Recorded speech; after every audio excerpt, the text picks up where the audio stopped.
misinformasi. Misinformasi ini tidak tepat, tapi tidak ada kesengajaan.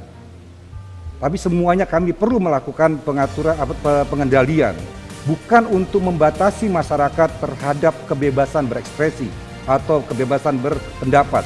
Tapi karena situasi pandemi ini kita perlu meluruskan informasi-informasi yang salah agar tidak membuat keonaran di masyarakat atau membuat keresahan dan atau lagi mengganggu ketertiban umum.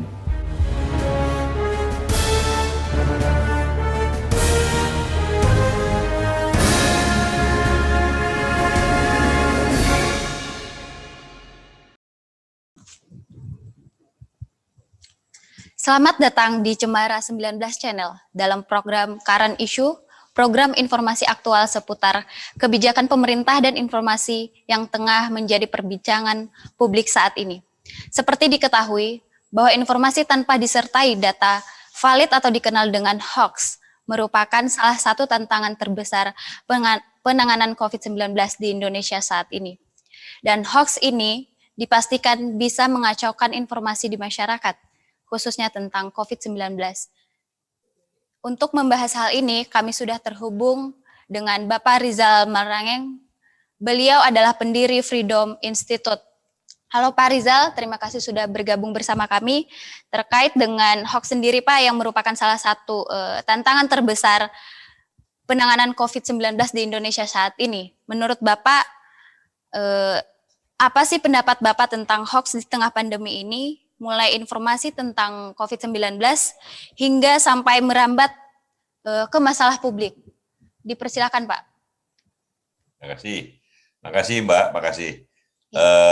Memang ya sebelum kita lihat hoax dan COVID, kan kalau hoax itu kan dia menjadi, ini kan definisinya kan berita yang kurang benar atau tidak benar atau setengah benar, kita jadikan katakan begitu ya. Ini ada apa namanya derajatnya gitu, berita bohong, berita setengah benar, nggak bohong sama sekali tapi tidak sepenuhnya benar, itu kan juga ada. Jadi nah sebenarnya dalam komunikasi sosial itu yang seperti itu, berita bohong, berita pelintiran, informasi setengah benar, itu kan bukan hal yang baru. Itu sejak orang mulai komunikasi itu selalu ada seperti itu. Di mana-mana, bukan cuma di Indonesia, dan tentang apa saja, bukan hanya tentang COVID atau penyakit. Ya berita setengah benar, berita keliru, berita pelintiran, berita yang ditutupi atau ditelikung, itu sejak orang mulai berkomunikasi, yang begituan itu selalu ada. Nah, masalahnya sekarang adalah karena medium dan metode komunikasinya itu sudah mengalami apa yang disebut sebagai demokratisasi. Semua orang menjadi wartawan sekarang, semua orang menjadi fotografer, semua orang menjadi penulis berita lewat handphonenya masing-masing, lewat Instagramnya masing-masing, lewat Facebooknya masing-masing, lewat YouTube-nya masing-masing. Jadi memproduksi. Kalau dulu kan, kalau sebelum adanya sosial media ya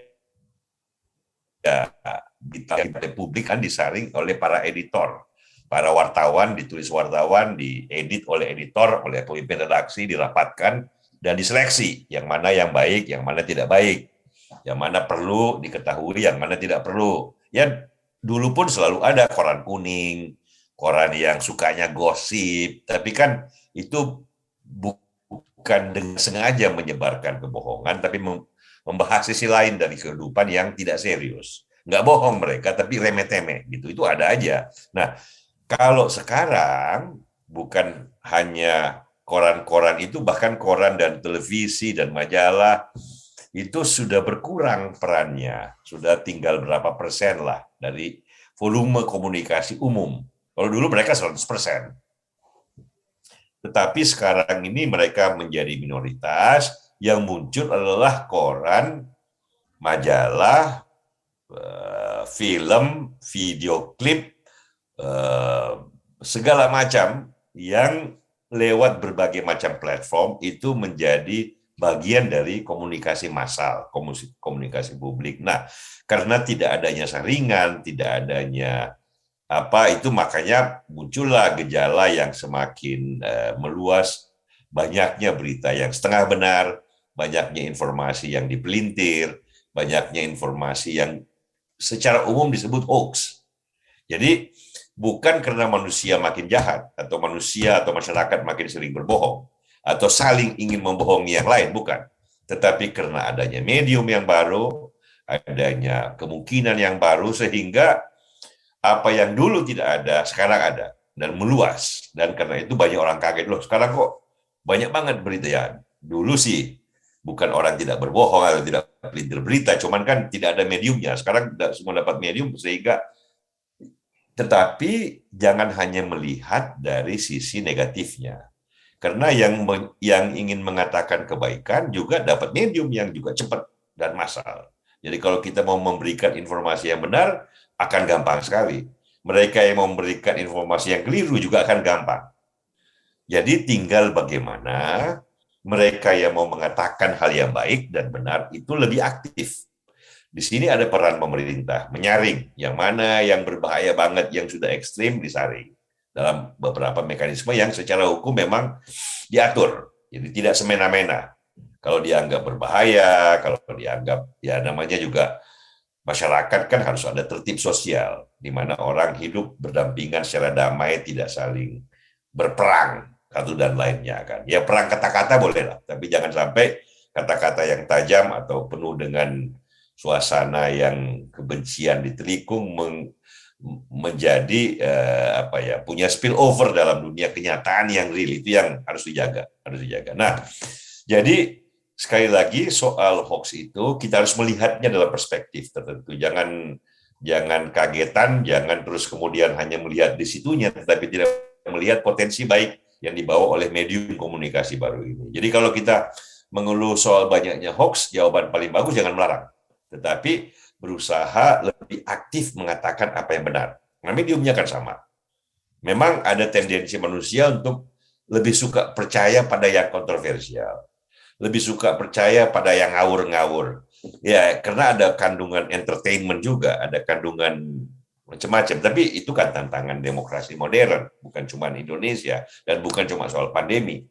Tetapi dalam segala hal, mereka yang ingin mengatakan yang benar harus lebih aktif, harus ngerti caranya memberitahu. Jangan, kalau nggak bisa lagi gaya lama gitu, memberitahu orang, memuju orang dengan kamu harus begini yang benar, dengan cara moralistik yang terlalu kaku, tetapi harus menghibur juga, mengatakan sesuatu dengan enak sehingga orang gampang terima dalam pesan yang dibaca dalam handphone genggamnya masing-masing dengan begitu banyak perhatian yang berbeda. Jadi kita juga harus, yang mau mengatakan informasi yang benar harus mengerti bahwa bagaimana cara mengatakan dalam konteks yang baru ini, bagaimana substansi pesan kita harus dibungkus dengan baik supaya kebenaran itu muncul. Saya nggak suka kalau orang dengar mengeluh, banyak hoax nih, nggak jelas nih. Ya kan bisa, kalau mau belajar cari yang benar kan gampang. Ada search engine, ada Google, carilah, baca beberapa kan bisa menimbang-nimbang sendiri. Memang medium yang baru ini mempersyaratkan kedewasaan atau kemampuan untuk berpikir secara independen, secara mandiri. Nggak bisa lagi diatur terlalu jauh oleh siapapun. Karena begitu banyak pilihan. Karena itu medium baru ini meminta atau harus menumbuhkan kedewasaan. Karena itu kita pun yang concern, yang memperhatikan kepada kehidupan sosial yang baik, itu kan kita memberikan semangat, memberi inspirasi. Belajar dong menjadi independen, melihat sesuatu dengan menimbang-nimbang. Jangan begitu datang informasi ditelan. Nah itu kan itulah yang harus dikatakan. Jangan terlalu banyak mengeluh tentang banyak hoax nih banyak. Nah, lawan dong hoax dengan informasi yang benar. Nah, kemudian dalam soal pandemi. Kalau pandemi ini problemnya bukan banyak hoax. Pandemi itu sendiri memang kompleks. Tidak, kan ilmuwan sendiri kan berdebat. Jadi bukan cuma rakyat yang berdebat, tetapi ilmuwan yang sama baiknya, sama pinternya, sama jujurnya bisa datang dengan dua cara pandang yang berbeda terhadap penanganan pandemi. Ada yang pengen lockdown, ada yang bilang jangan lockdown. Dua-duanya doktor dalam pandemologi, dua-duanya berniat baik membantu masyarakat, tetapi ilmunya mengatakan bahwa yang satu paling bagus kalau lockdown, yang satu bilang jangan lockdown. Nah, karena itu ketidakpastian dalam ilmu sendiri membuka ruang penafsiran yang lebar. Karena itu bukan lebih banyak hoax dalam soal pandemi, karena memang persoalannya tidak hitam putih sebagaimana yang disangka. Apa penyebabnya, bagaimana mengatasinya, kapan dibuka, kapan ditutup lockdown-nya.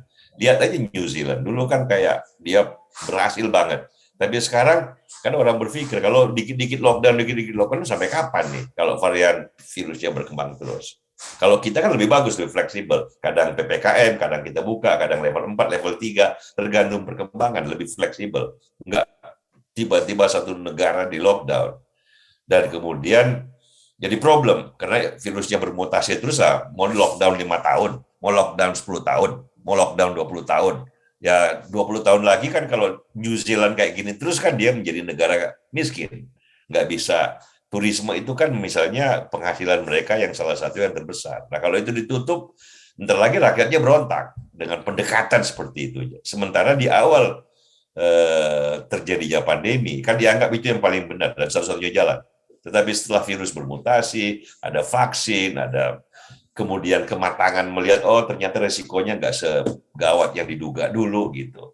Dari segi potensi sebagai virus pembunuh yang nomor 1 gitu, ternyata tergantung ada masalah komorbitas, ada masalah usia, ada masalah macam-macam. Jadi semakin kaya pengetahuan orang dalam proses 1,5 tahun ini terhadap pandemi, tetapi kepastian yang tunggal terhadap penyakit ini, kalau cacar air kan sudah jelas, nggak ada perdebatan lagi karena penyakitnya sendiri sudah 200 tahun gitu. Tapi bukan cuma 200 tahun, tapi sudah jauh lebih panjang timbang itu. Kalau ini kan penyakit baru. Karena itu para ahli sendiri masih berdebat ya. Dengan sendirinya yang bukan ahli ya, kalau berdebat, kalau ahli berbeda 2-3 pandangan, kalau masyarakat umum ya 2.000 pandangan. Ada aja bilang obatnya ini minyak kayu putih, ada yang bilang minyak gosok, ada yang bilang macam-macam. Nah itu tak terhindarkan. Nah itu bukan hoax, tapi kan spekulasi terhadap sesuatu yang tidak pasti adalah bagian dari kemanusiaan manusia. Begitu deh saya kira. Oke. Pertanyaan selanjutnya terkait dengan hoax yang sudah tersebar di seluruh Indonesia ataupun dunia pada saat ini, Pak. Baik itu terkait dengan isu politik, agama, dan terlebih-lebih atau lebih terkhusus terkait penanganan COVID-19. Nah, menurut Bapak apa sih peran dan upaya pemerintah dalam pengelola informasi publik dan strategi dalam menangkal hoax sendiri, Pak? Ya, sejauh ini kan sudah oke. Bagus, bahkan dianggap dibanding beberapa negara yang lain dalam jangan bandingkan Indonesia dengan negara berpenduduk 3 juta, 2 juta, 5 juta ya. Ini kan mengatur negara begini besar dengan begini banyak orang kan tidak segampang itu. Tetapi so far sih kita oke, kita bagus. Memang tentu saja masih ada beberapa yang perlu ditingkatkan. Katakanlah banyak yang berkata dalam hubungannya dengan komunikasi publik kan, bagaimana menjelaskan ini dengan baik, data centernya harus updated, lengkap, terus-menerus, monitoring berapa rumah sakit, berapa klinik, bagaimana obat, bagaimana vaksinasi, kapan dan di mana, itu kalau itu bisa ditingkatkan, bagus sekali. Tapi nggak boleh hanya menuntut pemerintah begitu. Tapi pemerintah kan, pertama, pemerintah itu ada pusat, ada provinsi, ada kota. Ini masing-masing punya peran. Tetapi juga swasta di luar pemerintah juga punya peran. Semua elemen dalam masyarakat kita harus saling membantu, menjelaskan, memberi informasi, apotik-apotik menjelaskan, ini obatnya ada apa nggak ada, harganya berapa, terhadap macam-macam. Jadi tidak boleh kita salahkan atau meminta pemerintah aja, gitu. Atau sebaliknya kalau kita berhasil bukan hanya peran pemerintah, tapi peran semua orang di Indonesia dalam membantu kita semua keluar dari masalah yang pelik ini. Dan saya kira nggak lama lagi masalah ini akan kita sudah terbiasa. Artinya seperti flu kan nggak pernah hilang. Tetapi karena kita sudah tahu ada obatnya, kita sudah tahu bahwa kemungkinan terhadap kematian itu jadi kecil. Kan yang kita takutkan kan kematian. Kalau cuma batuk-batuk kecil, istirahat, tidur di rumah 2 hari, 3 hari kan itu biasa. Itu bukan sesuatu yang membuat kita harus PPKM. Tetapi biasa. Nah, suatu waktu saya kira nggak terlalu lama lagi, virus ini harus kita anggap seperti itu.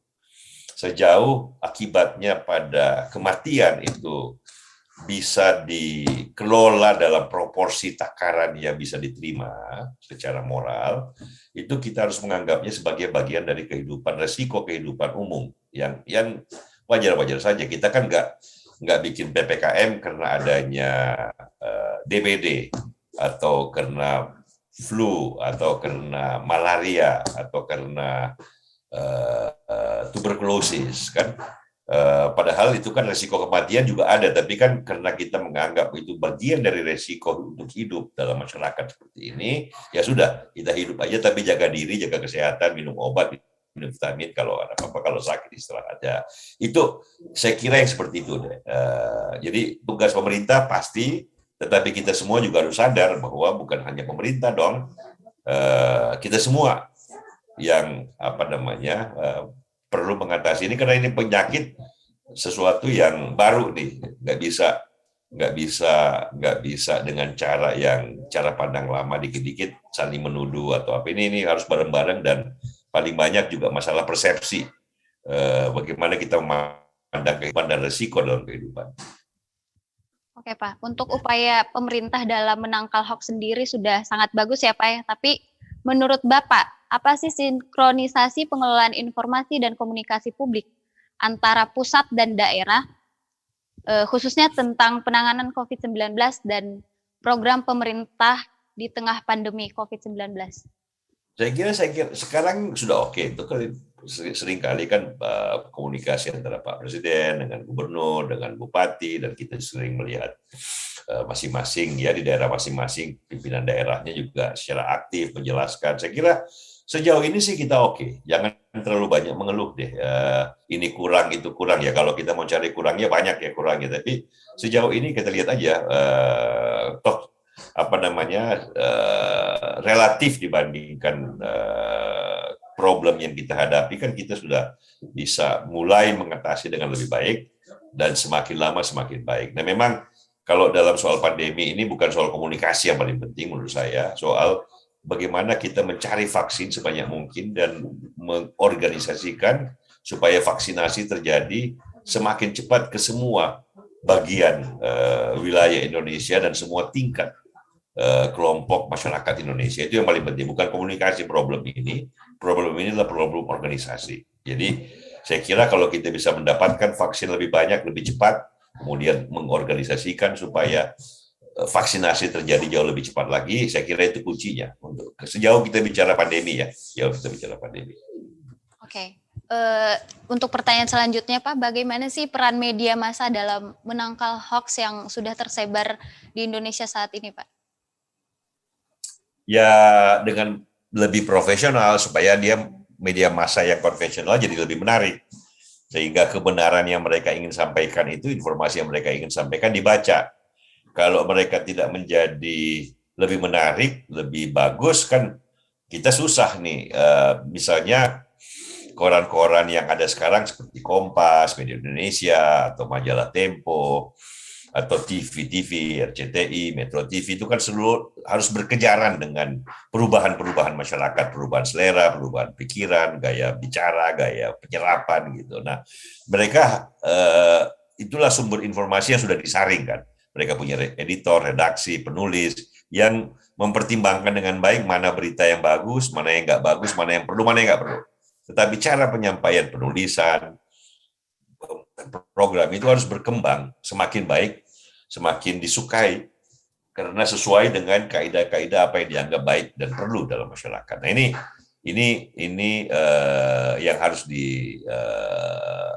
dipikirkan bersama. Jadi perlu peran media massa yang semakin baik, tapi kan peran itu datang bukan hanya karena dipaksakan perannya semakin baik, tapi karena dianggap oleh masyarakat memang perlu banget dan bagus banget apa yang mereka sampaikan. Nah, itu yang bisa dikatakan saya kira soal itu.